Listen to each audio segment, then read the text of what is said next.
Billionaire was alone in a cafe on Christmas. When his ex walked in with their daughter, not knowing he was there before we begin, drop a comment telling us which city you're watching from. And once the story ends, don't forget to rate it from 0 to 10. Oh, and make sure to follow our channel for more stories like this. Now, sit back and enjoy every detail. The December wind cut through downtown Seattle like a knife, sending pedestrians hurrying past the warm glow of Cornerstone Cafe's windows. Inside, the familiar scent of cinnamon and freshly ground coffee beans wrapped around the few customers who had chosen to spend their Christmas Eve in the quiet sanctuary of the small establishment.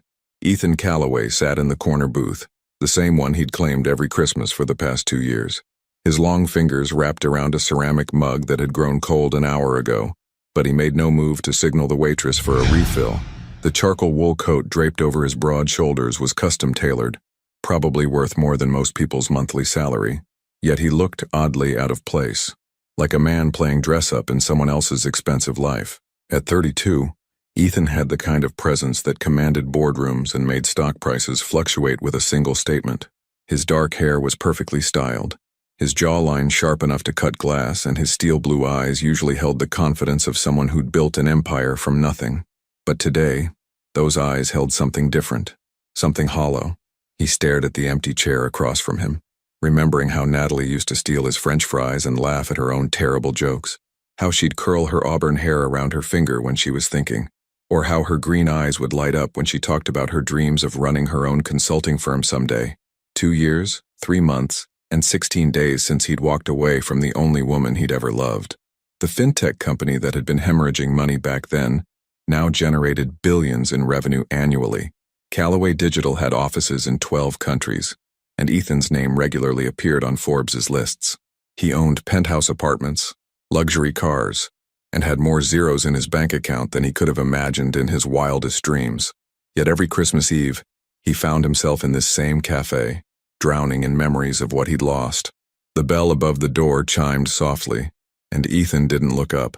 He'd learned to tune out the world during these annual pilgrimages to his past, but then he heard it, a laugh that made his chest tighten with recognition.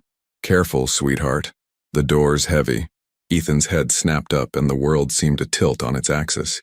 Natalie Brooks stood in the doorway, gently maneuvering a stroller through the entrance. She looked different. Her auburn hair was shorter now, falling in soft waves just past her shoulders instead of the long cascade he remembered. She wore a cream-colored peacoat that accentuated her petite frame, and there was something in her posture, a confidence, a self-assurance that hadn't been there before. But it was her eyes that stopped him cold. Those same emerald eyes that had haunted his dreams, now focused entirely on the small passenger in the stroller, a little girl with dark curls and curious steel blue eyes that looked remarkably familiar. Ethan's breath caught in his throat as Natalie unbuckled the child and lifted her onto her hip. The little girl couldn't be more than a year old, wearing a tiny red dress with white tights and black Mary Jane shoes that barely covered her feet. She clutched a worn brown teddy bear against her chest. "Mama, Café?" the little girl babbled, pointing at the coffee counter with chubby fingers. "Yes, baby. We're getting hot chocolate for you and coffee for Mama," Natalie replied, her voice softer than Ethan remembered, tinged with the patience that only motherhood seemed to bring. Natalie approached the counter, completely unaware that her past was sitting 15 feet away, watching her every move with the intensity of a man who'd just seen a ghost. The barista, a college-aged girl with purple streaks in her hair, smiled warmly at the pair. "The usual, Natalie? Hot chocolate with extra marshmallows for the little princess? Please, Maya, and I'll take a large vanilla latte. We've had a long morning at the pediatrician." As Natalie reached into her purse to pay, the little girl squirmed in her arms and the teddy bear slipped from her grasp. It fell to the floor with a soft thud, landing directly in the aisle between the counter and Ethan's table. The child immediately began to fuss, reaching toward her fallen companion. "Teddy, Mama, Teddy." "I've got it, sweetheart," Natalie said, starting to bend down while still balancing her daughter. But Ethan was already moving. His body acted before his mind could catch up, and he found himself crossing the small space in 3 long strides. He bent down and retrieved the soft brown bear, straightening slowly as he found himself face to face with the woman he'd never stopped loving. Natalie's eyes widened in shock, her lips parting in a small O of surprise. For a moment, neither of them spoke. The cafe seemed to fade around them, the soft Christmas music and distant conversations becoming nothing more than white noise. "Ethan," she whispered, her voice barely audible. "Hello, Natalie." His voice was rougher than he'd intended, thick with emotions he'd spent years trying to bury. The little girl in her arms looked between them with the innocent curiosity of a child who sensed tension, but didn't understand it. She reached out toward Ethan, drawn to the teddy bear in his hands. "Teddy, please," she said sweetly, her steel blue eyes meeting his. Ethan's world stopped completely. Those eyes, they were his eyes. The same steel blue color, the same shape, even the same long lashes his mother had always said he'd inherited from his grandmother. His gaze flew to Natalie's face, searching for answers he wasn't sure he was ready to hear. She was watching him with a mixture of fear, defiance, and something that looked almost like relief. "Is she?" he began, but couldn't finish the question that was burning in his throat. Natalie's chin lifted slightly, that familiar stubborn streak he'd fallen in love with shining through her shock. "Her name is Amelia," she said quietly. "She's 18 months old." The math was simple, devastating, life-changing. Ethan handed the teddy bear to the little girl, to Amelia, and watched as she hugged it tightly against her chest. She smiled at him then, a radiant, innocent smile that shattered something deep inside his chest. "Thank you," Natalie said, her professional mask sliding into place even as her hands trembled slightly. "We should go." But as she turned toward the door, Amelia dropped her teddy bear again, this time deliberately, her eyes fixed on Ethan as if she somehow knew that he was important, that this moment would change everything. What choice would you have made if you were Ethan in that moment? Let them walk away again or fight for the chance to know the daughter you never knew existed? The teddy bear lay between them like a bridge neither was ready to cross. Ethan knelt down slowly, his expensive suit creasing against the cafe floor as he retrieved the toy for the second time. When he straightened, Amelia was studying his face with the intense curiosity that only toddlers possessed, as if she could see something in him that the adults couldn't. "She has your eyes," Natalie whispered, the words escaping before she could stop them. The admission hung in the air between them, heavy with implications. Ethan's jaw clenched, his knuckles white as he gripped the teddy bear. "Why didn't you tell me?" His voice was barely controlled, each word measured and precise in the way that had made him legendary in boardrooms across the country. Natalie shifted Amelia to her other hip, the movement protective and instinctive. "Tell you what exactly? You disappeared, Ethan. No forwarding address, no phone number, no social media presence. You became a ghost. I left you a note." "A note?" Her laugh was sharp, brittle. 3 sentences about how you couldn't give me the life I deserved? That wasn't communication, that was cowardice. The barista with purple streaks glanced over nervously, clearly sensing the tension radiating from the corner where they stood. A few other customers had begun to stare, though none seemed to recognize the billionaire whose face graced magazine covers worldwide. Amelia babbled something incomprehensible and reached again for her teddy bear. Ethan looked down at her small, outstretched hand and felt something crack open inside his chest. Without thinking, he handed her the toy, and their fingers brushed for just a moment. "Dada?" Amelia said suddenly, pointing at Ethan with the casual innocence of a child who had no concept of the chaos she was creating. Natalie's face went pale. "She calls all men that," she said quickly, too quickly. "It's just a phase."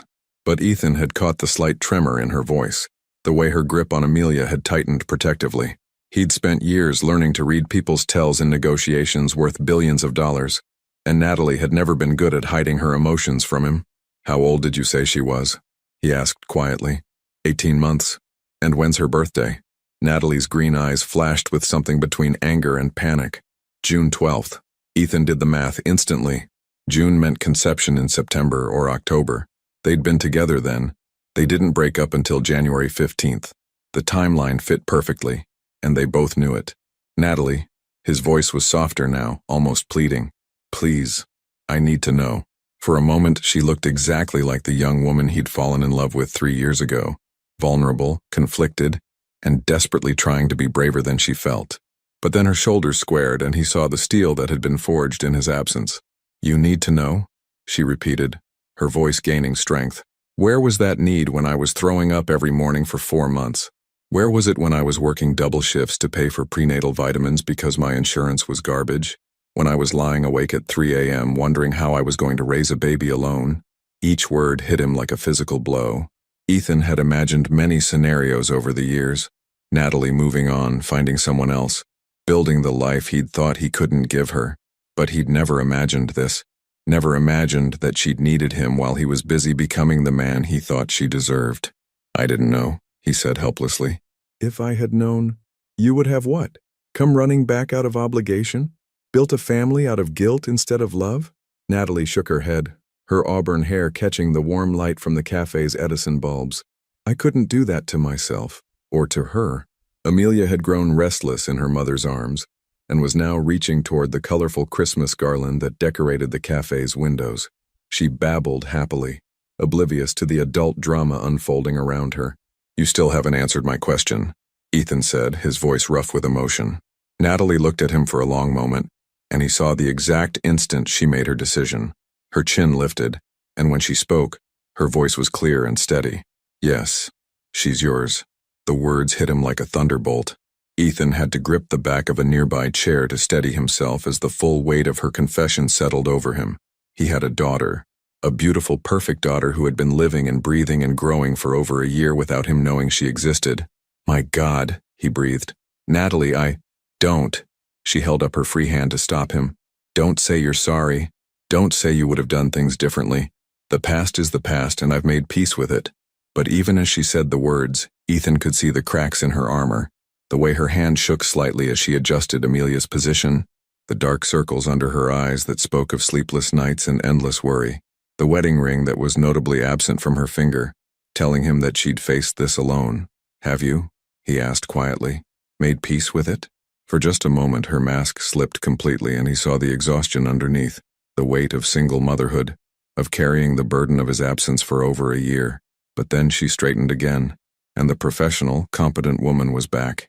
"I've had to," she said simply. Amelia dropped her teddy bear again, and this time it rolled under a nearby table. Without hesitation, both Ethan and Natalie moved to retrieve it, their heads nearly colliding as they reached for the toy simultaneously. They froze, faces inches apart, and for a moment the years fell away. He could smell her perfume, something light and floral that he didn't recognize, and see the faint freckles across her nose that only appeared when she spent time in the sun. Her lips were slightly parted, and he remembered exactly how they tasted, how she used to sigh his name when he kissed her. "Natalie," he whispered. She jerked back as if he'd burned her, snatching the teddy bear from his grasp. "We have to go," she said, her voice unsteady. "Amelia needs her nap, and I have things to do." But as she turned toward the door with their daughter, Ethan's voice stopped her. "I want to be her father." The words hung in the air between them, simple and devastating in their honesty. Natalie didn't turn around, but he saw her shoulders tense beneath her cream-colored coat. "You don't get to want that," she said quietly. "You gave up that right when you walked away. Then let me earn it back." This time she did turn, and the look in her eyes was a mixture of longing and fear that made his chest ache. "Some things can't be earned back, Ethan. Some things once broken, stay broken." She was almost to the door when Amelia looked back over her mother's shoulder and waved at him with her tiny hand. Her face lit up with the guileless smile of a child who saw only possibility where adults saw complications. And as the door closed behind them, taking his daughter away from him for the second time in his life, Ethan realized that he would move heaven and earth to prove Natalie wrong. 3 days after Christmas, Natalie sat in her cramped home office, staring at the stack of invoices that needed her attention. The small apartment she rented in Capitol Hill was a far cry from the spacious house she'd once shared with Ethan, but it was theirs, hers and Amelia's, and that meant everything. The afternoon light filtered through sheer curtains, casting gentle shadows across the second-hand desk she'd bought from a college student on Craigslist. Amelia was napping in her crib, finally worn out from a morning of toddler chaos that had included finger-painting the kitchen cabinets and an impromptu tea party with her stuffed animals. Natalie should have been focusing on the Henderson project proposal that was due by 5 p.m., but her mind kept drifting back to steel blue eyes, and the way Ethan's voice had cracked when he'd said he wanted to be Amelia's father. Her phone buzzed against the desk, jolting her from her thoughts. The number was unlisted, but something in her chest told her exactly who it was. "Hello? Natalie, it's Ethan." She closed her eyes, gripping the phone tighter. "How did you get this number?" "I have resources." His voice was careful, measured. "I need to see you to talk." "We talked in the cafe, that was enough." No, it wasn't. There was something raw in his tone that made her stomach flutter despite herself. "Please, give me 1 hour." That's all I'm asking. Natalie stood and walked to the window, looking down at the quiet street below. A woman was pushing a stroller past the bare maple trees, and the sight made her chest tighten. Ethan, this isn't... I know about the therapy sessions. Her blood turned to ice. What? Dr. Patricia Manning. Wednesdays at 3 p.m. You've been seeing her for anxiety and insomnia since Amelia was born. How could you possibly know that? Her voice was barely a whisper. Because I've been trying to understand what you went through, what I put you through when I left. His admission was quiet, almost ashamed. I hired someone to... You had me investigated? The words exploded from her, fury replacing shock. Are you insane? Natalie, please just listen. No.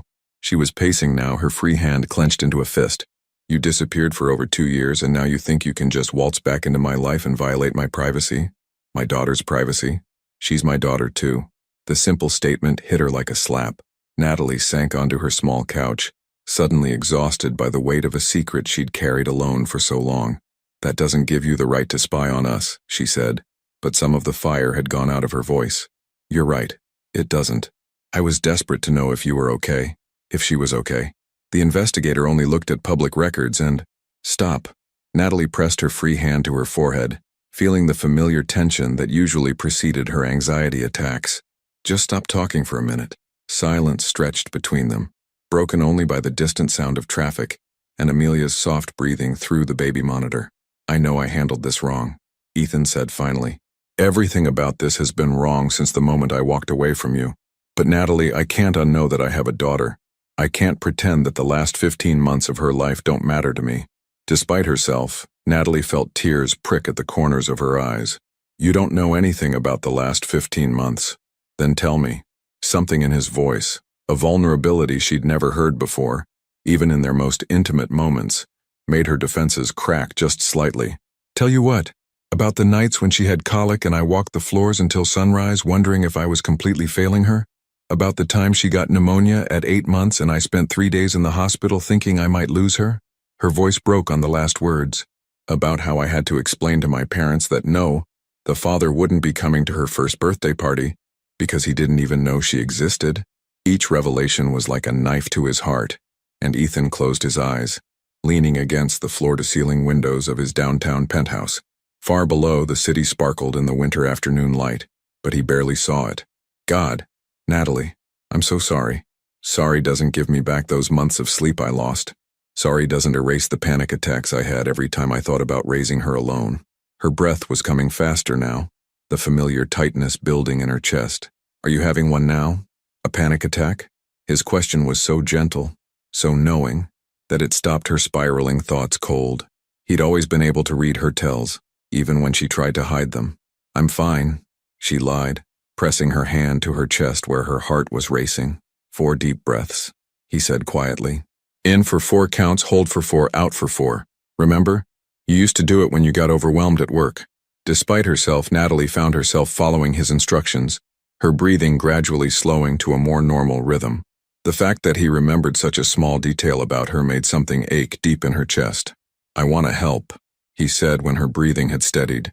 Not because I feel guilty, though I do, but because I love her already, even though I've only met her once, and because I never stopped loving you.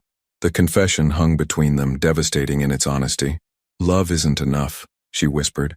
It wasn't enough 3 years ago, and it's not enough now. What if I could prove that I've changed, that the man who walked away isn't the man I am now? How? Let me show you. Give me a chance to be the father she deserves, and the man you needed me to be before. Natalie closed her eyes, torn between the part of her that still loved him desperately, and the part that had learned to protect herself and her daughter from the pain of abandonment. 1 coffee, she said finally.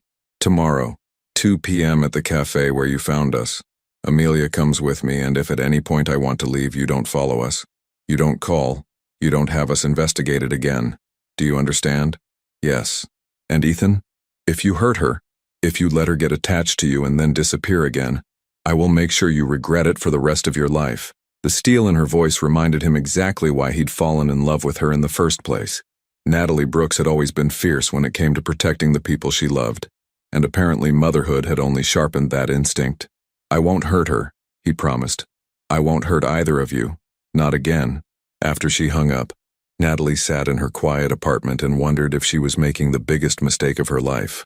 Through the baby monitor, she could hear Amelia stirring from her nap, making the soft, cooing sounds that meant she'd wake up happy and ready to play. As she walked to the nursery to get her daughter, Natalie couldn't shake the feeling that everything was about to change. Again. And this time, she wasn't sure if she was strong enough to survive it if things went wrong. Ethan arrived at Cornerstone Café 20 minutes early, claiming the same corner booth where he'd sat on Christmas Eve. His hands were steady as he adjusted his charcoal sweater, cashmere but not ostentatious, and checked his watch for the third time in 5 minutes. He'd changed clothes twice that morning, settling on dark jeans and the sweater because he wanted to look approachable, not intimidating. At exactly 2 p.m. the door chimed, and Natalie entered with Amelia strapped to her chest in a baby carrier. She wore dark jeans, ankle boots, and a forest green sweater that brought out her eyes. Her auburn hair was pulled back in a messy bun, and she looked every inch the competent, beautiful woman he'd fallen in love with, but with an edge of wariness that hadn't been there before. Amelia's dark curls peeked out from under a tiny knit hat, and when she spotted Ethan across the cafe, she immediately began babbling and pointing in his direction. "Dada! Dada!" she squealed, her chubby arms reaching toward him. Natalie's face flushed pink.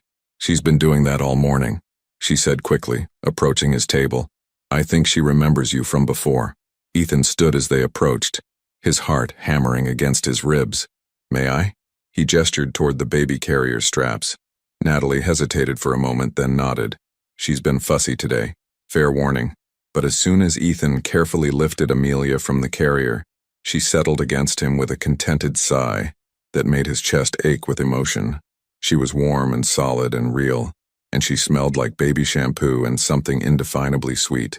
"Hello, beautiful girl," he murmured, and Amelia responded by grabbing a handful of his sweater and grinning up at him with 4 tiny white teeth. Natalie slid into the booth across from him, watching with an expression caught between amazement and terror. She usually doesn't warm up to strangers that quickly. "Maybe she knows," Ethan said softly, adjusting Amelia on his lap so she could see both him and her mother. "Maybe somehow she knows I'm her dad." The word dad hung in the air between them, foreign and precious. Natalie looked down at her hands, which were clasped tightly on the table. "I ordered for you," Ethan said, nodding toward the vanilla latte that sat cooling beside her. "I remembered. You remember how I like my coffee, but you couldn't remember to leave me a way to contact you when you decided to disappear." The words came out sharper than she'd intended. Ethan's jaw tightened. "I remember everything about you, Natalie. Every morning you hummed while you made breakfast. The way you always stole the sports section even though you never read it. How you cried during every romantic movie, even the terrible ones." He paused, bouncing Amelia gently when she started to fuss. "I remember all of it because forgetting would have killed me. But leaving didn't. Leaving almost did kill me." His voice was quiet, raw, but I thought I was doing the right thing. I thought you deserved better than a man whose business was failing, who couldn't even afford to take you out to dinner without checking his bank balance first. Natalie's laugh was bitter. "You thought I cared about dinner? About money? Ethan, I was ready to move into a studio apartment with you. I was ready to eat ramen noodles for a year if it meant we were together. I know that now." He looked down at Amelia, who had grabbed his finger and was studying it with intense concentration. "But then, I felt like I was drowning and I was terrified I was going to pull you down with me. So instead you just let me drown alone." The accusation hit its mark, and Ethan closed his eyes briefly. When he opened them, they were bright with unshed tears. "Tell me about the pregnancy," he said quietly. "Please, I need to know." Natalie was quiet for a long moment, sipping her latte and watching Amelia play with the buttons on Ethan's sweater. When she finally spoke, her voice was carefully controlled. "I found out in November, 2 months before you left. I took 3 tests because I couldn't believe it." She smiled sadly. "I was terrified and excited and heartbroken all at the same time. I kept wanting to tell you, but you were so stressed about the business and I was scared it would make everything worse. The morning sickness was brutal. I lost 15 pounds in the first trimester because I couldn't keep anything down. My boss threatened to fire me twice because I kept missing work." She paused, her voice growing softer. "I used to talk to her, to you, in my belly. I'd tell you about your daddy, about how smart and funny and stubborn he was, how much I missed him." Ethan had to clear his throat before he could speak. "What else?" "The night she was born, there were complications. My blood pressure spiked, and for a while, The doctors weren't sure if we were both going to be okay. Natalie's voice cracked slightly. All I could think about was how you should have been there. How you should have been the one holding my hand and telling me everything would be all right. God, Natalie, I'm so sorry. She came 3 weeks early, barely 5 pounds. Spent her first week in the NICU. Natalie reached across the table to stroke Amelia's cheek, and their daughter immediately grabbed her finger. I slept in those awful plastic chairs, afraid to leave her alone. Afraid something would happen and she'd think I'd abandoned her too. The words were a knife to his heart, and Ethan had to blink back tears. I would have been there, if I'd known, but you didn't know, because you made sure I couldn't tell you. Natalie's voice was steady, but her eyes were bright with emotion. Do you understand what that did to me? What it's still doing to me? Before Ethan could respond, Amelia started to fuss, arching her back and reaching for her mother. Natalie gathered her close, and Amelia immediately calmed, tucking her face against her mother's neck. She's hungry, Natalie explained, checking her watch. I need to feed her. Of course. Ethan started to stand. I'll give you privacy. You don't have to leave. The words surprised them both. Natalie looked as shocked as Ethan felt. I mean, if you want to stay, she should get used to having you around. If you're serious about this. Ethan sat back down slowly. I've never been more serious about anything in my life. As Natalie discreetly began nursing Amelia, Ethan found himself memorizing the scene, the way his daughter's tiny hand rested against her mother's sweater, the peaceful expression on both their faces, the afternoon light streaming through the window and turning Natalie's hair to burnished copper. I've thought about this moment 1,000 times, he said quietly, meeting her, watching you with her, but I never imagined it would hurt this much. Hurt? Knowing what I missed, what I can never get back. He met her eyes across the table. Her first smile, her first word, the first time she slept through the night. Her first word was Mama, Natalie said softly. But her second was Dada. She used to say it to everyone. The mailman, the grocery store clerk, men on the street. I think she was looking for you. The confession broke something open inside Ethan's chest, and he had to grip the edge of the table to steady himself. I want to make this right, he whispered. I want to be the father she's been looking for, and the man you needed me to be 3 years ago. Just tell me how. Natalie looked down at Amelia, who had fallen asleep in her arms, and then back at Ethan. For the first time since Christmas Eve, her expression was soft, vulnerable. I don't know if you can, she admitted. I don't know if I know how to trust you again, but maybe. She paused as if the words were too dangerous to say out loud. Maybe we could try to figure it out together. It wasn't forgiveness, not yet, but it was hope, and for Ethan, it was everything. 2 weeks later, Ethan found himself standing outside Natalie's apartment building with a bag of groceries and a nervous flutter in his stomach that reminded him of their first date years ago. The January rain had turned to sleet, coating the sidewalks in a treacherous glaze, but he barely noticed the cold. Since their coffee meeting, they'd established a tentative routine. He would visit twice a week for an hour, always at Natalie's invitation, always on her terms. They were careful around each other, polite and distant, like strangers learning to navigate shared space. But Amelia had no such reservations about her father. Natalie answered the door in yoga pants and an oversized Seattle University sweatshirt, her hair pulled up in a messy ponytail. She looked exhausted, and there were dark circles under her eyes that hadn't been there the week before. You look tired, Ethan said, stepping inside and shaking the sleet from his coat. Amelia's been fighting a cold. She was up most of the night. Natalie closed the door behind him, then paused. Actually, she's been asking for you. Asking for me? She keeps saying Dada and pointing at the door. I think she's figured out that you come to visit. There was something wistful in her voice. She's been carrying that teddy bear everywhere since Christmas Eve.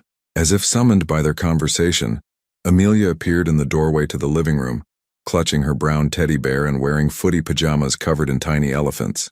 Her nose was red from her cold, but her face lit up when she saw Ethan. Dada! She squealed, toddling toward him with outstretched arms. Ethan dropped the grocery bag and scooped her up, his heart doing that familiar flip it had been doing every time she called him that. Hey, princess, how are you feeling? Amelia babbled something incomprehensible and pressed her stuffy nose against his neck, content to be held. Over her head, Ethan met Natalie's eyes. I brought soup, he said, nodding toward the abandoned grocery bag, and some of those crackers she likes. I thought maybe I could cook for you both. Natalie's eyebrows rose. You cook now? I learned, He shifted Amelia to his hip, marveling at how natural the movement had become. Turns out when you live alone for 2 years, you either learn to cook or survive on takeout forever. And which did you choose? Both, he admitted with a small smile. But I got pretty good at soup. Something in Natalie's expression softened. Okay, but I'm not changing any diapers. That's your initiation. The next hour passed in a domestic bubble that felt both foreign and achingly familiar. Ethan cooked while Natalie folded laundry, and Amelia entertained herself by playing with wooden spoons and empty containers on the kitchen floor. It was ordinary and perfect and everything Ethan hadn't known he'd wanted until it was too late. She's getting attached to you, Natalie said quietly as they watched Amelia from the kitchen table. Their daughter was absorbed in trying to fit blocks into a shape-sorting toy, her tongue poking out in concentration. Is that a bad thing? Natalie was quiet for a moment, stirring her soup without really eating it. I don't know. Maybe. What happens when the novelty wears off? When you realize that being a father isn't just fun visits and grocery shopping? When she's screaming at 3 a.m. because she's teething? Or when she has a tantrum in the middle of Target because you won't buy her a toy? Then I'll deal with it, Ethan said simply. Just like you do. But you don't have to. That's the difference. You could walk away tomorrow and legally, I couldn't stop you. You could decide this is too hard or too messy or not what you wanted, and Amelia and I would just have to accept it. The fear in her voice was raw, unguarded, and it hit him like a physical blow. Natalie, I can't do that again. Her voice cracked. I can't let her love you and then lose you, and I can't. She stopped, pressing her lips together. You can't what? I can't fall for you again just to have you disappear when things get complicated. The admission hung between them, honest and devastating. Ethan reached across the table and covered her hand with his. And for once, she didn't pull away. I'm not going anywhere, he said firmly. Not this time. Not ever. You can't promise that. Yes, I can. His voice was steady, certain. Because I know what it feels like to live without you both now. I know what I lost when I walked away, and I'm never making that mistake again. Natalie looked down at their joined hands, and he could see the war playing out across her face. Hope warring with fear, love battling self-preservation. I want to believe you, she whispered. Then let me prove it to you. Before she could respond, Amelia started fussing, her blocks forgotten as her cold made her miserable. Natalie started to get up, but Ethan was already moving. I've got her, he said, lifting Amelia into his arms. Come here, baby girl. You don't feel good, do you? Amelia snuggled against his chest, and Ethan began to pace the small living room, rubbing soothing circles on her back. Without thinking, he started humming a lullaby his own mother had sung to him, and gradually Amelia's fussing subsided. Natalie watched from the doorway, her heart doing dangerous things in her chest. There was something about seeing Ethan comfort their daughter, that broke down walls she'd spent months building. She never settles that quickly for me when she's sick, she said softly. Maybe she just needed her dad, Ethan replied, not looking away from Amelia's peaceful face. The word dad still felt new and precious on his tongue, but it was getting easier to say, more natural, like a role he'd been born to play but had taken too long to audition for. Ethan? Natalie's voice was barely above a whisper. I need you to understand something. If we do this, if we try to build something together, there can't be any secrets between us. No more investigations, no more disappearing acts, no more making decisions about our family without talking to me first. Our family, he repeated, testing the words. I like the sound of that. I'm serious. So am I. He turned to face her fully, Amelia still drowsing in his arms. Complete honesty, complete transparency, whatever you need to feel safe. Natalie nodded slowly, and Ethan could see her making a decision that terrified and exhilarated her in equal measure. There's something I need to tell you, she said, about why I was really at the cafe on Christmas Eve. Ethan felt his stomach drop. What do you mean? I've been going there every Christmas since Amelia was born, not because of the hot chocolate or because it's convenient. She took a deep breath. I've been going there because I hoped that someday, somehow, you might come back, that maybe you'd remember how much we both loved that place and you'd find us there. The confession shattered something inside his chest. All this time he'd thought he was the only one holding on to the past, the only one trapped in the same cycle of hope and heartbreak. Natalie, he breathed. I never stopped loving you either, she whispered, tears spilling down her cheeks. Even when I hated you, even when I was so angry I could barely see straight, I never stopped hoping you'd come home. Ethan closed the distance between them carefully, mindful of the sleeping child in his arms. When he was close enough, he reached out and wiped a tear from her cheek with his thumb. "I am home," he said softly. "This is home. You and Amelia. You're everything I never knew I needed, and everything I was too afraid to fight for before." Natalie leaned into his touch, and for a moment they stood like that. A family, fragile and new and full of possibility.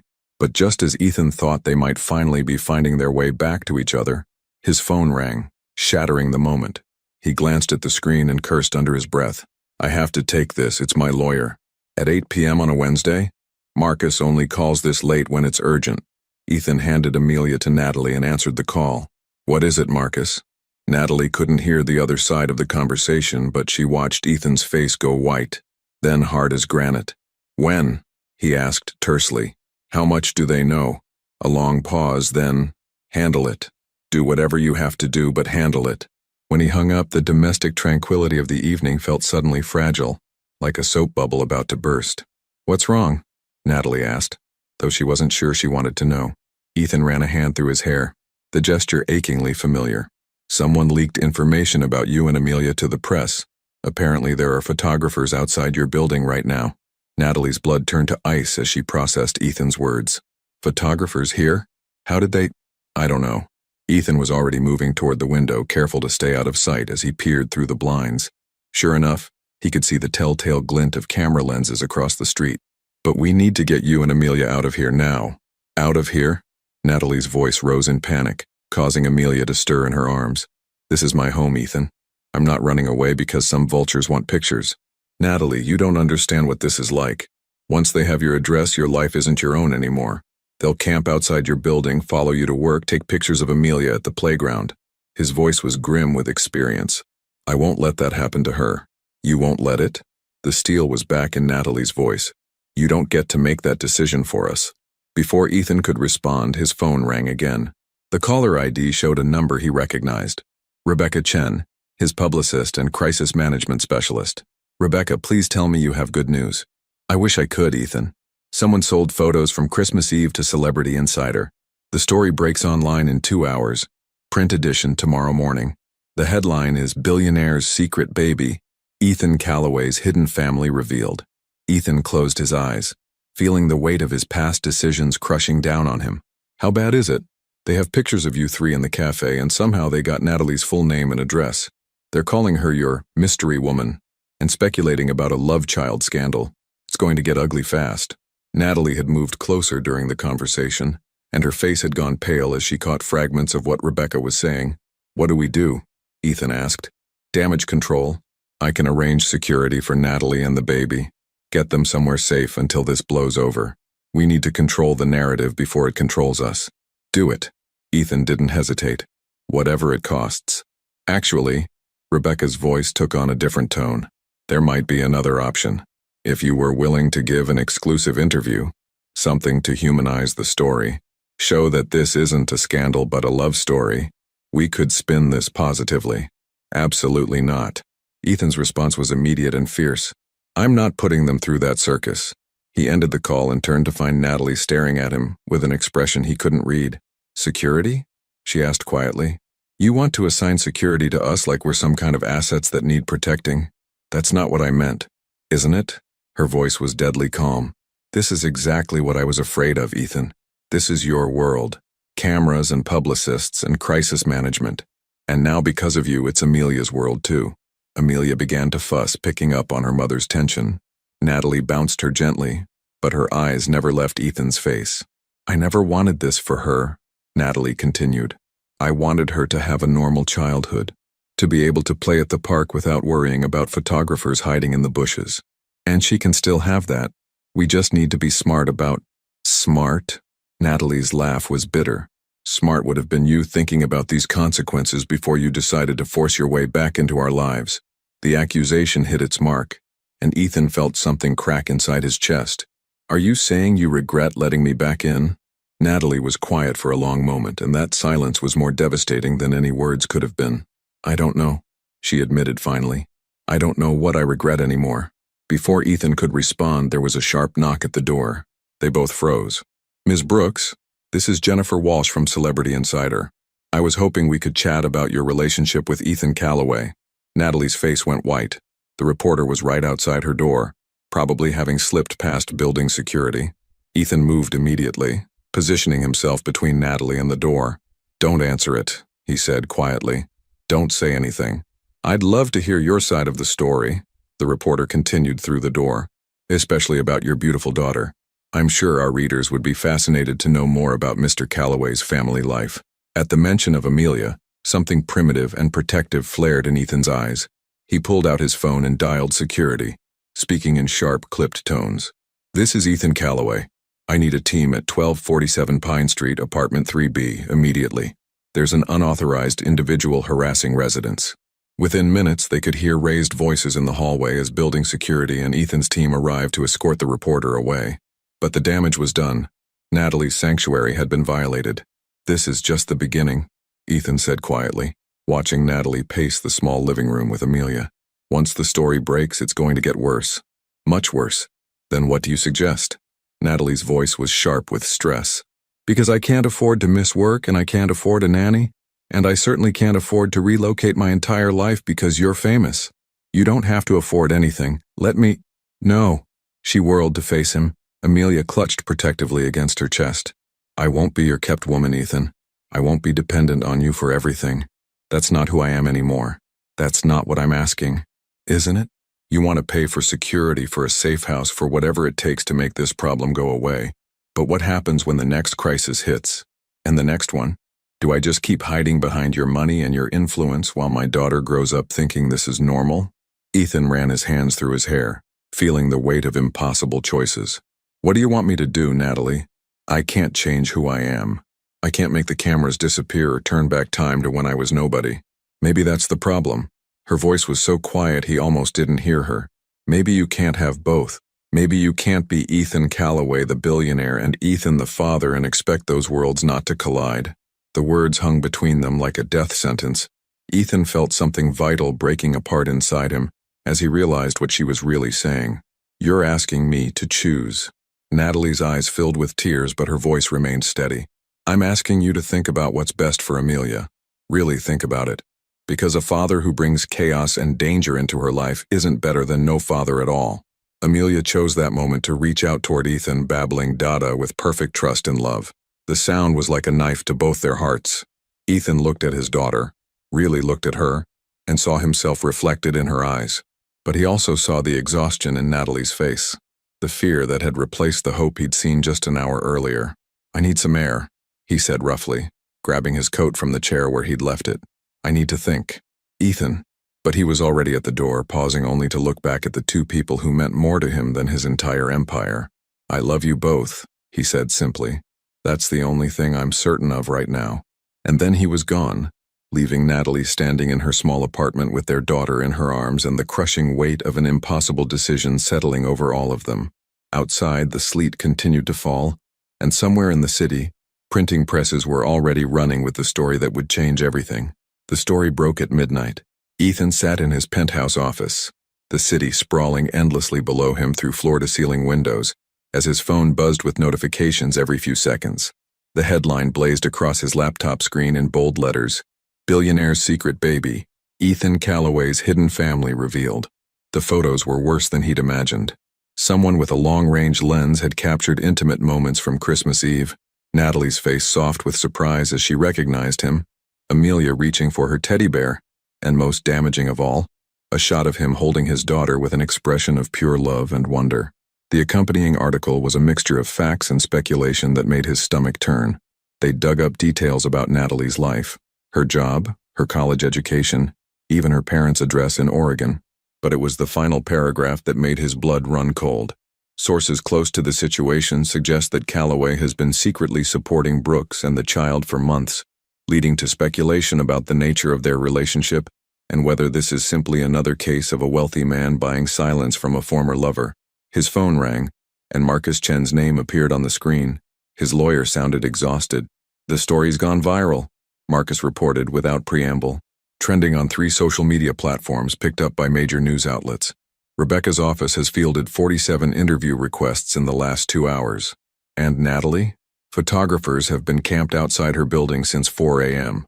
Building management called the police twice, but they're staying on public property. Legally, there's not much we can do.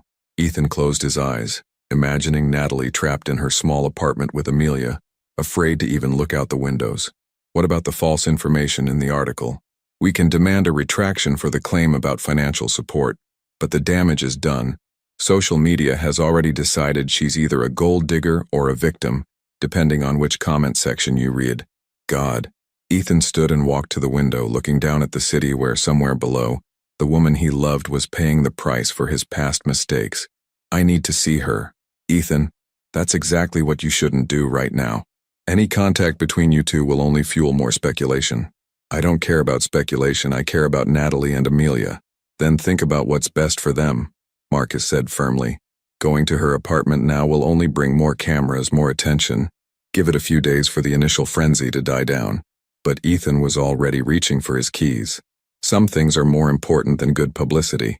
An hour later, he stood outside Natalie's building and Marcus had been right. The media presence was overwhelming. At least a dozen photographers and reporters clustered on the sidewalk, their equipment creating a small forest of lenses and microphones. As soon as they spotted him, the frenzy began. Mr. Calloway, can you comment on your relationship with Natalie Brooks? Is the child really yours? How long have you been supporting them financially? Ethan pushed through the crowd without a word, his security team creating a protective bubble around him. In the lobby, he could see the building manager wringing his hands nervously. Mr. Calloway, I'm so sorry about this situation. We've never had anything like this happen before. Is Ms. Brooks in her apartment? She hasn't left since yesterday. I feel terrible. Some of these reporters have been trying to bribe residents for information about her and the baby. The elevator ride to the third floor felt endless. When he finally reached Natalie's door, he knocked gently. Natalie? It's me. Silence stretched for long moments, and he wondered if she would refuse to let him in. When the door finally opened, he barely recognized the woman standing before him. Natalie looked like she hadn't slept. Her hair was disheveled, her eyes red-rimmed, and she wore the same clothes from the night before. But it was the expression on her face that broke his heart. A mixture of exhaustion, anger, and something that looked dangerously close to defeat. You shouldn't be here, she said without moving aside to let him in. I know, but I had to see if you were okay. Okay? Her laugh was sharp, brittle. I've had reporters calling my job, my parents, my college roommate. Someone posted my address on social media with speculation about how much money you're giving me, and I can't leave my apartment because there are cameras waiting to take pictures of my daughter. Ethan's jaw tightened. I'm going to fix this. How? You can't uninvent the internet, Ethan. You can't take back those photos or make people stop caring about your personal life. She stepped aside finally, letting him into the apartment. This is what I was afraid of. This is exactly why I knew we couldn't work. Inside, Amelia was napping in her playpen, blissfully unaware of the chaos surrounding her small world. Ethan looked at his daughter and felt something shift inside him, a clarity he'd been missing in the storm of crisis management and damage control. I've been thinking all night, he said quietly, about what you said, about whether I can have both worlds. Natalie wrapped her arms around herself, a gesture he recognized as self-protection. And, you're right, I can't be the father Amelia deserves and continue to live the way I've been living. Something has to change. What are you saying? Ethan took a deep breath, the weight of his decision settling over him like a mantle. I'm saying I choose you, both of you, whatever it takes. Ethan, I mean it. He moved closer, his voice gaining strength with each word. I'll step back from the company, sell my shares, resign from the board. I'll find a way to live quietly, privately. Because you're right. Amelia doesn't deserve to grow up in a fishbowl. Natalie stared at him, her green eyes wide with shock. You can't be serious. Your company is everything to you. No, he said simply. It was everything to me. Before I knew I had a daughter. Before I realized that all the money and power in the world doesn't mean anything if I can't protect the people I love. But your employees? Your investors? We'll be fine. The company can survive without me. But I can't survive without you and Amelia. He reached out tentatively, and when she didn't pull away, he cupped her face gently. I failed you once because I thought providing financially was more important than being present emotionally. I won't make that mistake again. Tears spilled down her cheeks. You'd really give it all up? For us? I'd give up everything for just one more day of what we had last night. Cooking dinner together, watching Amelia play, feeling like a family. For a moment, hope flickered in her eyes. But then reality crashed back and she stepped away from his touch. "It's too late," she whispered. "Even if you sell the company tomorrow, you'll always be Ethan Calloway. The cameras will always find us. And Amelia will always be the billionaire's daughter to the rest of the world. Then we'll deal with it together." "No." Her voice was firm despite the tears. "I won't ask you to destroy everything you've built. And I won't let my daughter grow up thinking love means sacrifice and hiding from the world." Ethan felt something dying inside his chest. "What are you saying?" "I'm saying maybe my therapist was right. Maybe some wounds are too deep to heal. Maybe some mistakes can't be forgiven, no matter how much we want them to be." "Natalie, please. I think you should go." She wrapped her arms around herself again, and this time it looked like armor. "Before the cameras outside realize you're here and make this even worse." Ethan looked at his daughter one last time, memorizing her peaceful face as she slept. When he looked back at Natalie, his voice was rough with emotion. "This isn't over," he said quietly. "I don't care how long it takes or what I have to do. I'm not walking away again. Not from either of you." "Then you'll be fighting this battle alone," she replied. "Because I'm done." As he rode the elevator down to face the cameras again, Ethan realized that winning Natalie back would require more than grand gestures or financial sacrifices. It would require proving that he could love them both enough to find a way to give Amelia the normal childhood her mother wanted, while still being the father his daughter deserved. And as the elevator doors opened to reveal the waiting media frenzy, he began to formulate a plan that would either save his family or cost him everything he'd worked for. The war for their future was just beginning. 2 weeks later, Natalie stood in her boss's office watching David Martinez flip through a stack of resignation letters that had been submitted by 3 major clients in the past 48 hours. "I'm sorry, Natalie," he said without looking up from the papers. "You know how much I value your work, but the media attention is affecting the entire firm. Clients are uncomfortable, productivity is down, and frankly, we can't afford to lose any more accounts. So you're firing me." Her voice was steady, professional, even though her world was crumbling around her. "I'm offering you a generous severance package and excellent references. But yes, effectively, I'm letting you go." David finally met her eyes, and she could see genuine regret there. The partners voted unanimously. "My hands are tied." Natalie walked out of the downtown office building in a daze, clutching a banker's box containing the few personal items from her desk. The photographers had mostly moved on to other stories, but she still spotted 2 lingering across the street, cameras ready. She'd been unemployed for exactly 47 minutes when her phone rang. "Ms. Brooks? This is Jennifer Walsh from Celebrity Insider. We spoke a few weeks ago. I'm not interested in... I'm calling with an offer. $50,000 for an exclusive interview about your relationship with Ethan Calloway.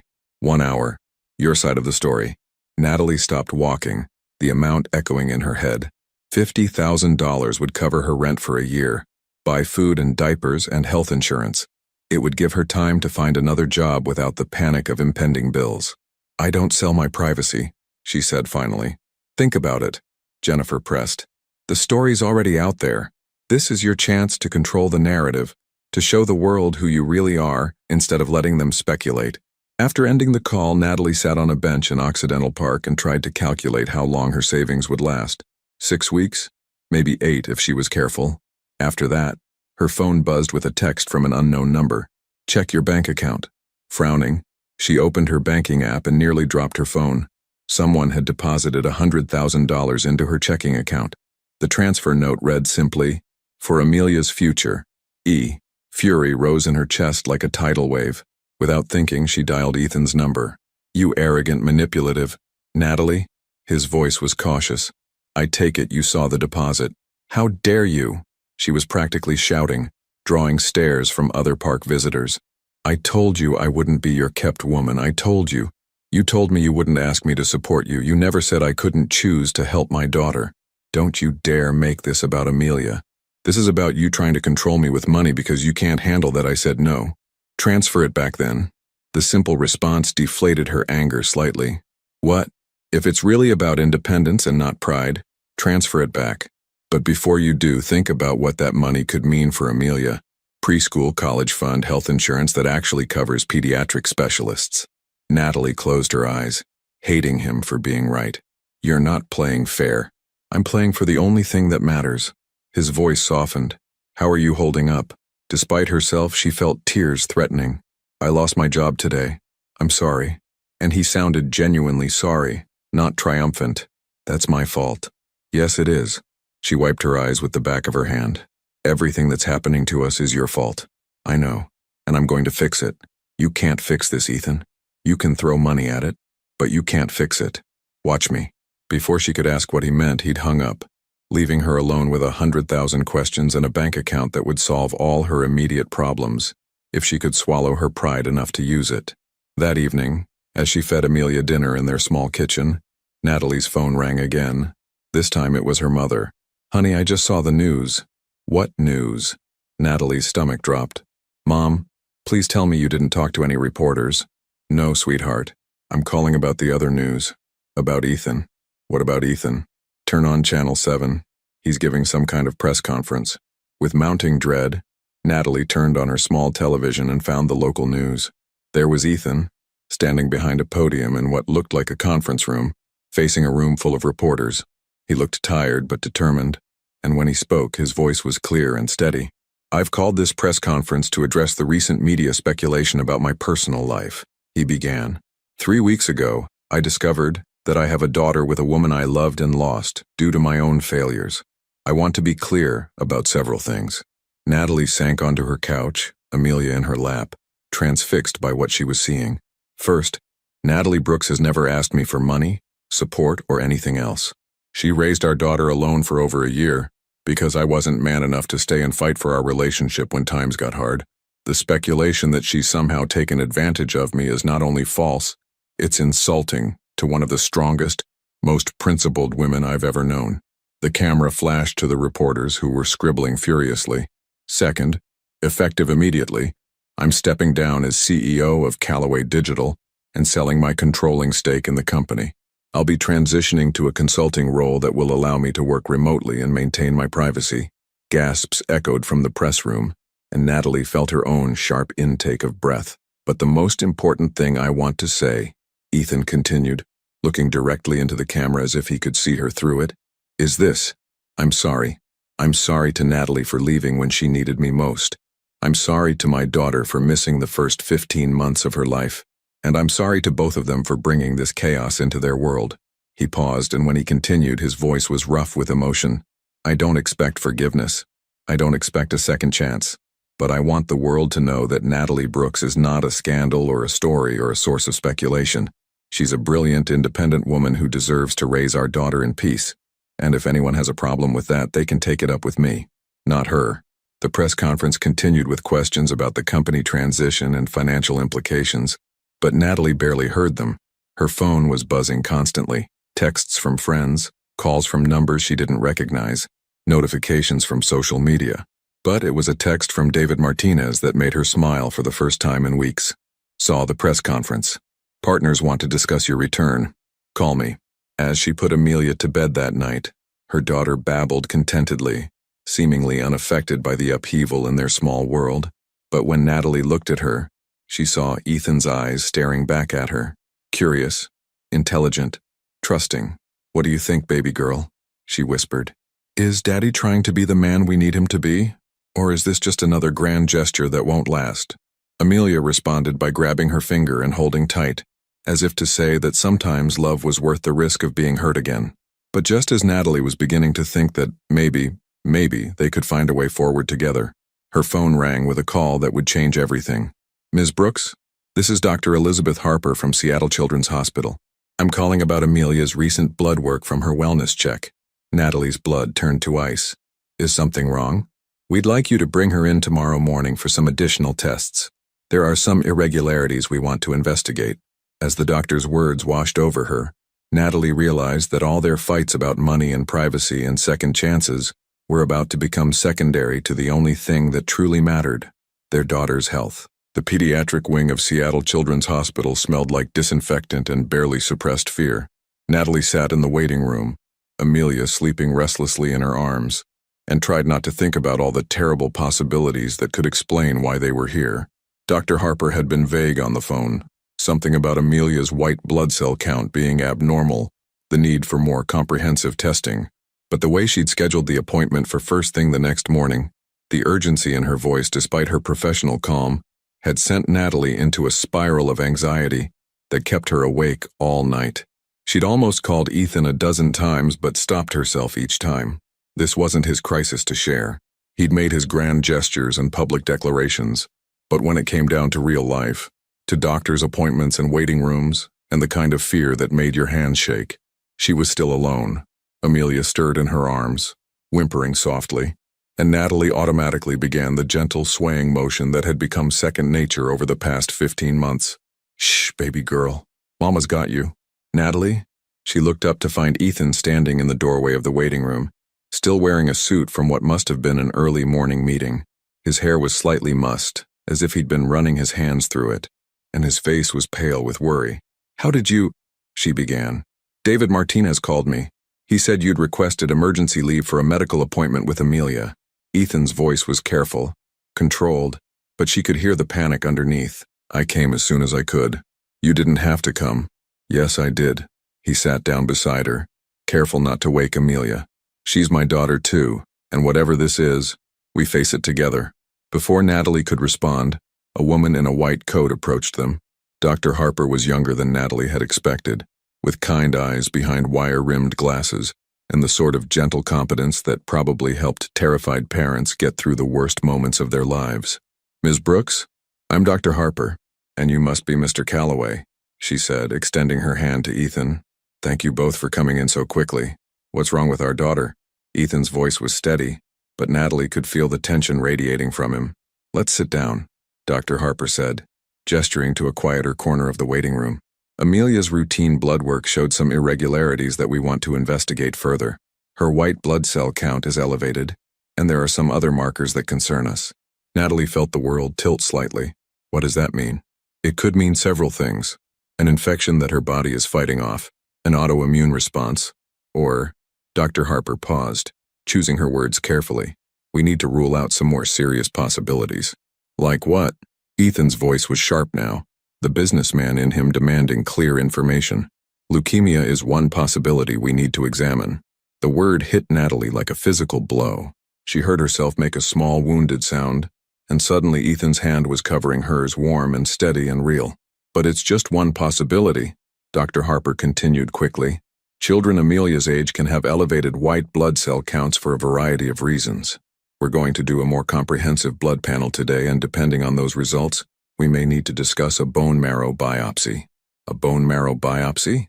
Natalie's voice was barely a whisper. "On an 18-month-old baby?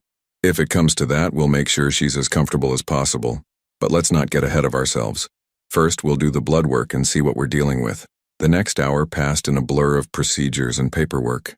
Amelia cried when they drew her blood, reaching for both her parents with the kind of desperate trust that broke their hearts. Ethan held her tiny hands while Natalie whispered soothing nonsense in her ear, and for those terrible minutes, all the anger and hurt between them fell away, leaving only the shared terror of parents who might lose their child. Afterward, they sat in another waiting room while the lab rushed Amelia's samples.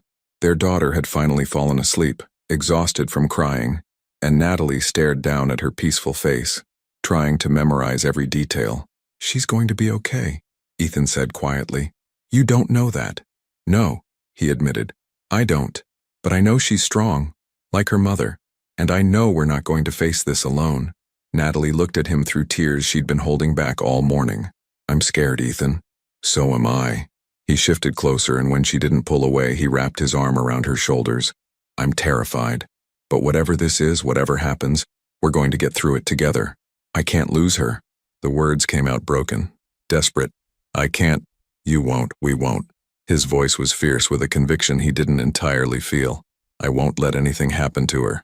They sat in silence for a while, watching Amelia sleep and trying not to think about all the ways their world could change in the next few hours. Eventually, Ethan spoke again. "I've been thinking about what you said, about the kind of father I want to be." "Ethan, we don't have to." "Yes, we do." He turned to face her fully.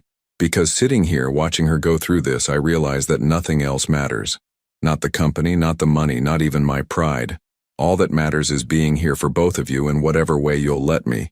"What are you saying?" "I'm saying I meant what I said at the press conference. I'm stepping back from everything that doesn't involve being Amelia's father and, if you'll let me, Your partner in this. Whatever this is.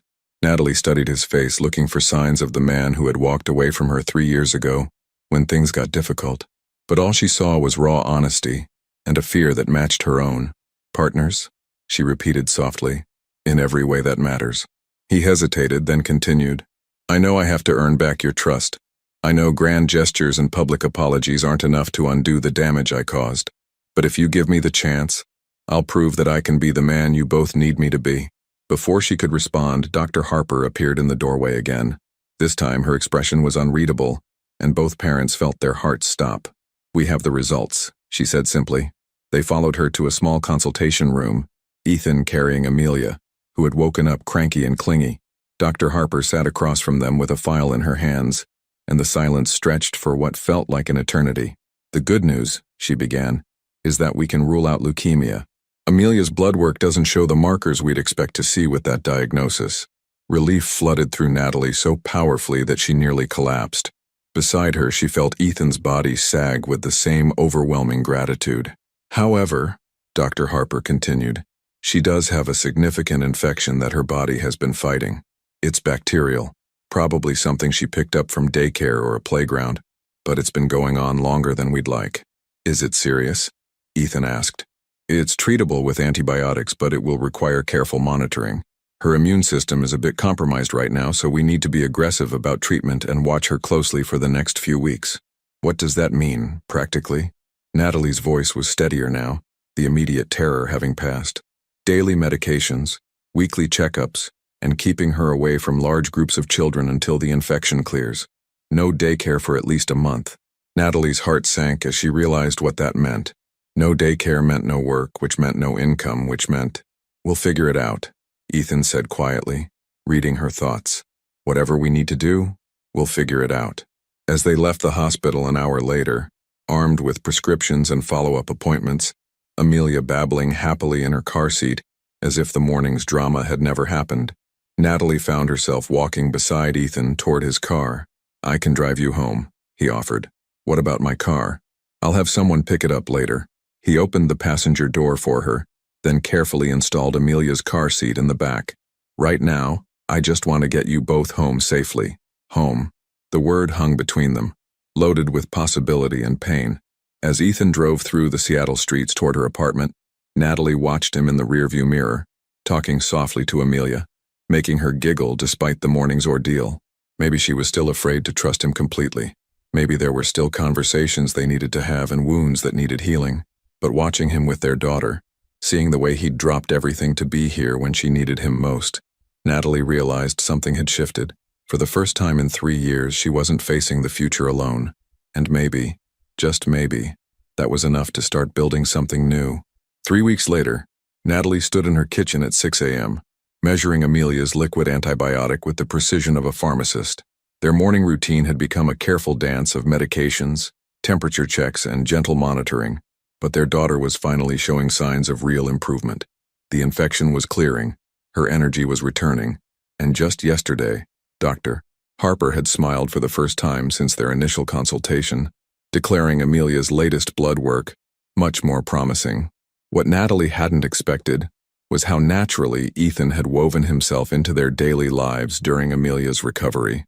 He'd started by offering to help with the medication schedule, then somehow evolved into the person who made breakfast, while she gave Amelia her morning dose. He'd taken over grocery shopping, claiming it was more efficient than her running errands with a sick toddler. He'd even learned to operate her temperamental washing machine, which had a particular cycle that worked best for Amelia's sensitive skin. The domestic intimacy of it all should have felt strange, overwhelming, but instead, it felt like coming home to a life she'd almost forgotten was possible. Coffee's ready, Ethan said softly, appearing in the kitchen doorway. He was dressed for another day of remote work, casual but polished, and he moved around her small space with the confidence of someone who belonged there. Thank you. She accepted the mug he handed her, noting that he'd prepared it exactly the way she liked, light cream, no sugar. You don't have to keep doing this, you know? Doing what? Taking care of us. She gestured around the kitchen, where he'd quietly organized everything over the past few weeks, making their chaotic life somehow run smoother. I know this isn't what you signed up for when you decided you wanted to be a father. Ethan was quiet for a moment, watching Amelia play with her breakfast, getting more yogurt on her face than in her mouth. When he finally spoke, his voice was thoughtful. "Do you remember our first Christmas together? When you had food poisoning from that seafood place?" Natalie smiled despite herself. "You held my hair back while I was sick and then slept on the bathroom floor to make sure I was okay. And you kept apologizing for ruining Christmas, like getting sick was somehow your fault." He met her eyes across the small kitchen. "But I remember thinking that this was what love looked like. Not the grand gestures or perfect moments, but showing up when someone needs you, even when it's messy and unglamorous. Ethan, I walked away from that once," he continued. "I convinced myself that love meant protecting you from my failures instead of fighting through them together. I won't make that mistake again." Amelia chose that moment to throw a spoonful of yogurt, which landed squarely on Ethan's shirt. Instead of being annoyed, he laughed, a sound that had become more frequent over the past few weeks. "Nice aim, princess," he said, cleaning her hands with a wet wipe. "We're definitely going to work on your table manners." The casual use of "we" sent something warm through Natalie's chest. Over the past 3 weeks, she'd watched Ethan transform from the polished billionaire she'd seen on magazine covers into something more genuine. A man who could change diapers at 3 a.m. without complaint, who knew which stuffed animal would calm Amelia during a fever, who had learned to make her laugh even when she felt terrible. "I got a call from Dr. Harper yesterday," Natalie said, settling into the chair beside him. "Amelia's cleared to go back to daycare next week." Something flickered across Ethan's face. Disappointment, maybe, or loss. "That's great news. You must be relieved to get back to normal." "Normal." Natalie tested the word, finding it strange on her tongue. "I'm not sure I remember what that looks like anymore." "I know the feeling." They sat in comfortable silence for a moment, watching Amelia attempt to feed herself while making an impressive mess. Finally, Natalie spoke again. "I've been thinking about what you said at the press conference, about stepping back from the company. What about it? Was it real? Or was it just something you said to get the media off our backs?" Ethan turned to face her fully, his expression serious. "It was real. I've already transferred my shares to Marcus and the board. I'm keeping a consulting position that lets me work from anywhere, but the day-to-day operations aren't my responsibility anymore. Don't you miss it? The power, the control, the 18-hour days, the constant travel, the pressure to choose work over everything else that matters?" He shook his head. "I thought I would miss it more than I do. But every morning when I wake up and know I'm going to see you and Amelia, I remember why I made that choice." Natalie felt tears prick at the corners of her eyes. "What if this doesn't work out? What if we try and fail? You've given up everything for a family that might not even—" "Hey!" He reached across the table and took her hand. "Look at me." When she met his eyes, they were steady, certain. "I didn't give up everything. I chose everything that matters. There's a difference." His thumb traced across her knuckles, a gesture so familiar it made her chest ache. "Besides, we're not failing. We're here, together, figuring it out one day at a time." "Are we together?" The question came out smaller than she'd intended. "I mean really together, because I don't know what we are anymore, Ethan. We're not dating, we're not married, we're parents," he said simply. "Everything else we can figure out, but that—" He gestured toward Amelia, who was now singing nonsense syllables to her yogurt cup. "That's permanent. That's real. And it's more than I ever thought I'd be lucky enough to have." Natalie was quiet for a long moment, processing his words. When she finally spoke, her voice was barely above a whisper. "I'm scared to trust you again. I know. I'm scared that this is just you playing house until something more interesting comes along. I know that too. Then how do we move forward?" Ethan was quiet for a moment, then stood and walked to where his jacket hung by the door. From the inner pocket, he pulled out a small velvet box that made Natalie's breath catch in her throat. "This isn't what you think it is," he said quickly, returning to the table. "I'm not proposing. I know we're not there yet, and I know you need more time to trust me again." He opened the box to reveal a simple silver band set with a small diamond. Beautiful but understated. Nothing like the ostentatious engagement ring he might have bought 3 years ago. "This is a promise," he said. "A promise that I'm not going anywhere, that I'm going to show up every day in whatever way you'll let me, that I'm going to earn back your trust one breakfast, one doctor's appointment, one yogurt-covered morning at a time." Natalie stared at the ring, her heart hammering against her ribs. "Ethan, you don't have to say yes. You don't have to say anything.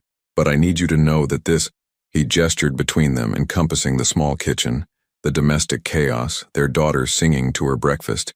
This is what I want. Not someday, not when everything is perfect, but right now, exactly as messy and complicated as it is. For a moment, the only sound in the kitchen was Amelia's happy babbling. Then slowly, Natalie extended her right hand. Not my left hand, she said, as he slid the ring onto her finger. I'm not ready for that kind of promise yet. But this hand, she looked down at the simple band, then back up at him. This hand is willing to try. The smile that spread across Ethan's face was like sunrise after the longest night of the year. That's all I need, he said, just the chance to try. Later that morning, as they walked through Pike Place Market with Amelia in her stroller, a family outing that had become routine over the past few weeks, Natalie found herself thinking about second chances and the courage it took to believe in them.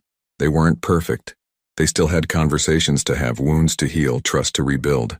But as she watched Ethan help Amelia pick out flowers at a vendor's stall, his face soft with the kind of love that had nothing to do with obligation and everything to do with choice, she thought maybe perfect wasn't the point. Maybe the point was showing up. Maybe the point was choosing love over fear, hope over self-protection, partnership over pride. Maybe the point was coming home, not to a place, but to the people who made everywhere feel like home. As they headed back toward her apartment, Amelia fell asleep in her stroller, exhausted from the morning's adventure. Ethan reached for Natalie's hand, and she let him take it, silver ring catching the afternoon light. One day at a time, he asked softly. One day at a time, she agreed. And for the first time in 3 years, the future felt like something worth fighting for. 18 months later, the autumn air in Seattle carried the scent of coffee and fallen leaves as Natalie pushed Amelia's stroller down the familiar sidewalk toward Cornerstone Café. At exactly 3 years old, their daughter had grown into a chatty, curious toddler who insisted on walking part of the way herself, stopping to examine every interesting leaf or sidewalk crack along the route. "Daddy meet us Café?" Amelia asked for the third time, her vocabulary having exploded over the past year into full sentences that never failed to amaze both her parents. "Yes, baby girl. Daddy's meeting us at the cafe," Natalie confirmed, checking her watch. They were running a few minutes late, but Ethan would wait. He always waited. The past 18 months had been a journey of small victories and daily choices. There had been setbacks, moments when old fears crept in, when Natalie wondered if she was being naive to believe that people could truly change, when the weight of single motherhood she'd carried for so long made her retreat into old patterns of self-protection. But there had been so many more moments of grace. Ethan learning to braid Amelia's hair after watching YouTube tutorials, the three of them building pillow forts on rainy Sundays. Natalie's gradual realization that the man who had walked away 3 years ago was not the same man who now knew exactly how to make Amelia laugh when she was cranky, or how to talk Natalie through her anxiety attacks with the same calm patience he brought to everything else. They'd moved in together 6 months ago, not to his penthouse, which he'd sold, but to a modest house in Queen Anne with a yard where Amelia could play and a home office where they could both work. It was nothing like the mansion Ethan could have afforded, but it was theirs in a way that felt real and earned. The cafe came into view, and through the window, Natalie could see Ethan already seated in their usual corner booth. Not the same one where he'd spent those lonely Christmases, but a new spot they'd claimed together, one that felt like possibility rather than regret. "There's Daddy," Amelia squealed, pressing her face against the glass as they approached the door. Ethan looked up at the sound of her voice, and his face lit up with the kind of unguarded joy that still caught Natalie off guard sometimes. He stood as they entered, scooping Amelia into his arms and spinning her around until she dissolved into giggles. "Hello, my beautiful girls," he said, kissing the top of Amelia's head before leaning down to brush his lips against Natalie's cheek. "Perfect timing. I just ordered." "Hot chocolate," Amelia announced. "With marshmallows." "With marshmallows," Ethan confirmed solemnly. "And extra whipped cream, because it's a special day." Natalie settled into the booth across from him, watching as he helped Amelia out of her tiny jacket with the kind of practiced ease that spoke of hundreds of similar moments. The simple silver band on her right hand caught the afternoon light. She still wore it there, a reminder of the promise they were still keeping, day by day. "So," Ethan said once Amelia was settled with her coloring books, "I have news. Good news or bad news? Depends on how you feel about change." His smile was mysterious, tinged with excitement. "The documentary about corporate responsibility that I've been consulting on? They want to offer me a permanent position as an executive producer." Natalie raised her eyebrows. That sounds like good news. Why the dramatic buildup? Because it would mean traveling sometimes. Nothing like my old schedule, maybe once a month, never more than a week at a time. But it would mean being away from you and Amelia occasionally. Natalie considered this, surprised to find that the prospect didn't fill her with panic the way it might have a year ago. What do you want to do? I want to take it.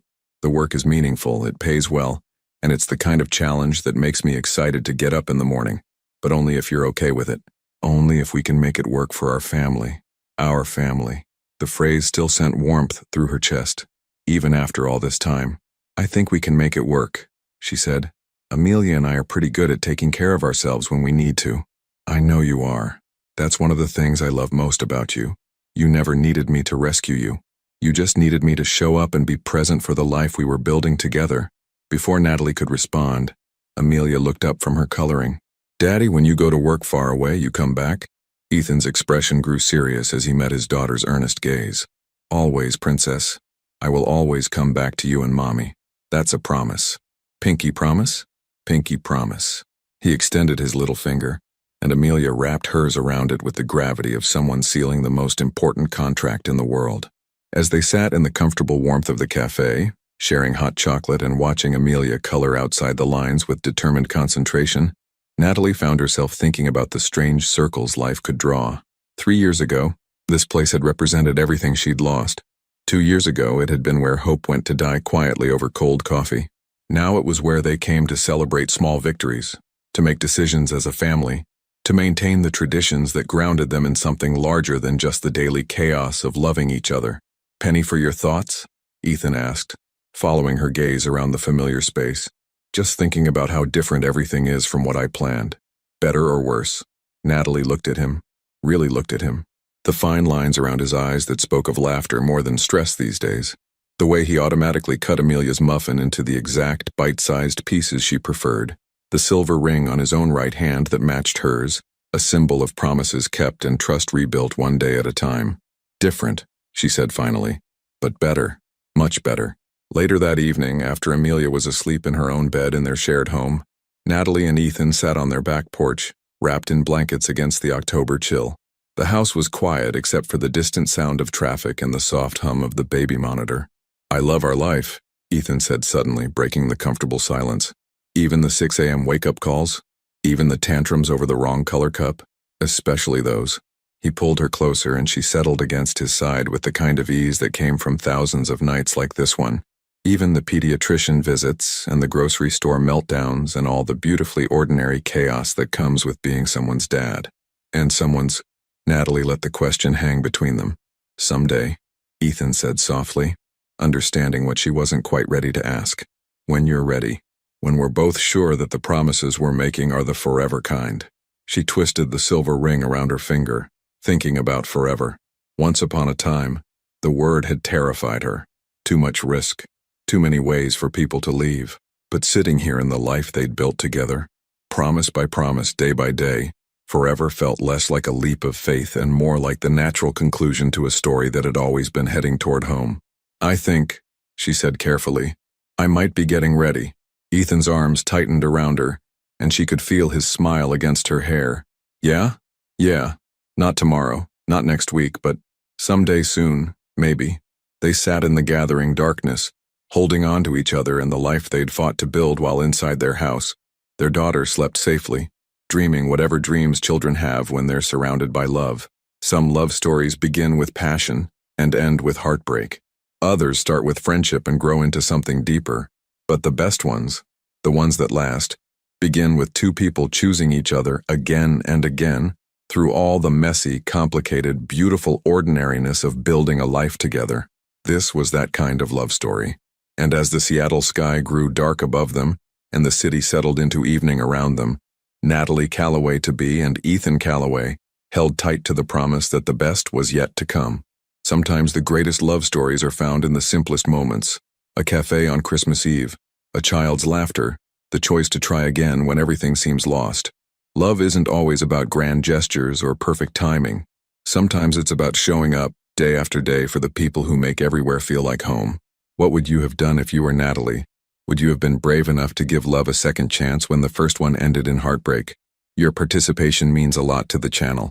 Please share your thoughts in the comments. Thank you for watching. If you enjoyed the story, please subscribe to our channel and leave a comment below letting us know what you thought. Your feedback and support mean a lot to us. Stay tuned for more exciting stories.